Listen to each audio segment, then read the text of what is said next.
पिछली बार भी are N Singh साहब आए थे, मैंने कहानी वही सुनाई थी, आज आपको भी वही कहानी सुनाता हूँ। उससे अच्छी कोई कहानी नहीं है बिहार को समझने के लिए। श्वेत केतु का नाम कितने लोग सुने हैं? श्वेत केतु का नाम सुने हैं? कौन थे श्वेत केतु, बताइए।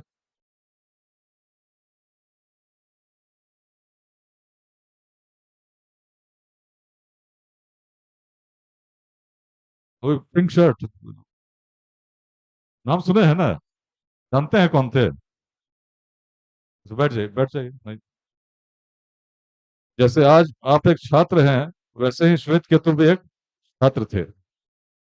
उनके पिता का नाम था ऋषि उद्दालक।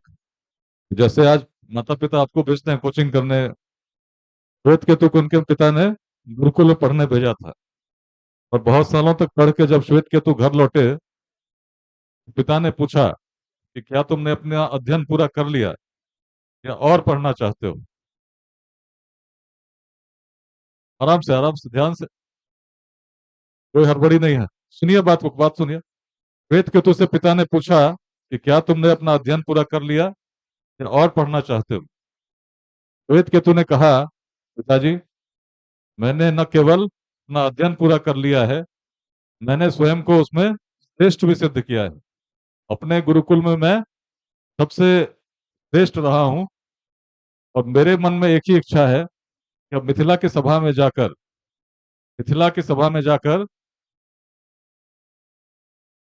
छोड़ दीजिए आप, जैसे है, छोड़ दीजिए उसको।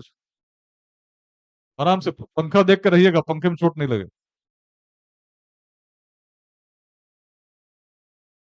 आवाज बंद कर लो खाली। क्या सुना है कि नहीं सुना है? तो मिथिला की सभा में जाकर मैं अपने आप को सबसे श्रेष्ठ सिद्ध करना चाहता हूँ।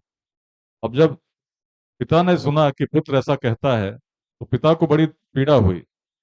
उनको लगा कि मैंने तो पुत्र को ज्ञानी बनने भेजा था, मेरा बेटा अहंकारी बन गया है। बड़े दुखी हुए। उनको लगा कि पुत्र को समझाना पड़ेगा। तो उन्होंने पूछा, क्या क्या जानते हो? वेद केतु ने बड़े गर्व से कहा, चारों वेद जानता हूँ, सभी वेदांगों को पढ़ा हूँ, तत्व सिद्धांत दर्शन जो भी पढ़ाया जा सकता है सब कुछ मैं न केवल जानता हूं, मैं श्रेष्ठ हूं। पिता ने कहा, तुमसे मैं तीन प्रश्न करूंगा। तीन तीन क्वेश्चंस। अगर तीनों प्रश्न के उत्तर तुम दे दिए तो मैं भी मान लूंगा कि तुम श्रेष्ठ हो, और तब मिथिला की सभा में जा सकते हो।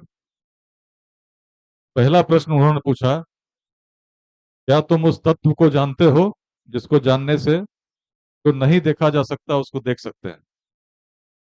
श्वेत केतु ने सुना, ऐसा कौन सा तत्व हो सकता है जिसको जानने से जो नहीं देखा जा सकता उसको देख सकते हैं? बहुत सोचा उसने, फिर उसने कहा, पिताजी, ऐसे तत्व की चर्चा गुरुकुल में नहीं की गई। उन्होंने दूसरा प्रश्न किया, क्या तुम उस तत्व को जानते हो जिसको जानने से जो नहीं सुना जा सकता उसको सुन सकते हैं? दूसरे प्रश्न को सुनकर भी श्वेत केतु बड़ा अचंभित हुआ। बहुत सोचकर उसने कहा कि पिताजी, उस तत्व को मैं कहा नहीं जानता हूँ, गुरुकुल में इस तत्व की चर्चा हुई ही नहीं। पूरी पढ़ाई मैंने कर ली लेकिन कभी इस तत्व के बारे में नहीं जाने। तो उन्होंने तीसरा प्रश्न पूछा, क्या तुम उस तत्व को जानते हो जिसको जानने से, जिसका चिंतन संभव नहीं, जिसके बारे में सोचा नहीं जा सकता, का चिंतन संभव हो जाता है? तब श्वेत केतु ने पिताजी से कहा कि पिताजी, मैं नहीं जानता हूँ। आज मुझे भी आभास हो गया कि मैं स्वयं को सबसे बड़ा ज्ञानी समझता था, लेकिन मैं उस तत्व को नहीं जानता हूँ। तो आप बताइए वो तत्व कहाँ है, कैसा है?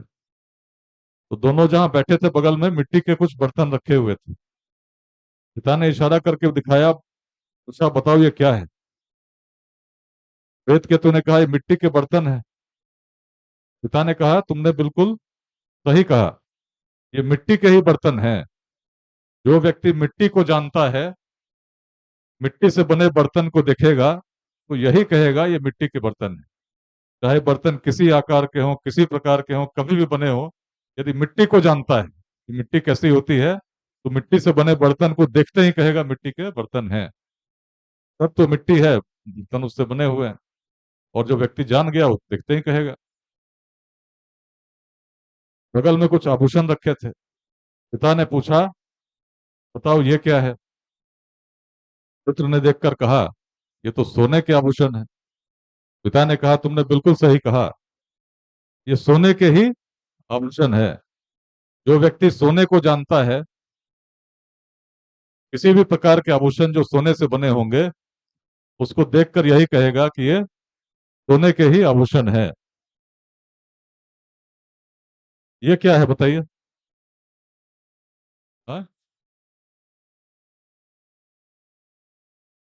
आराम से, आराम से।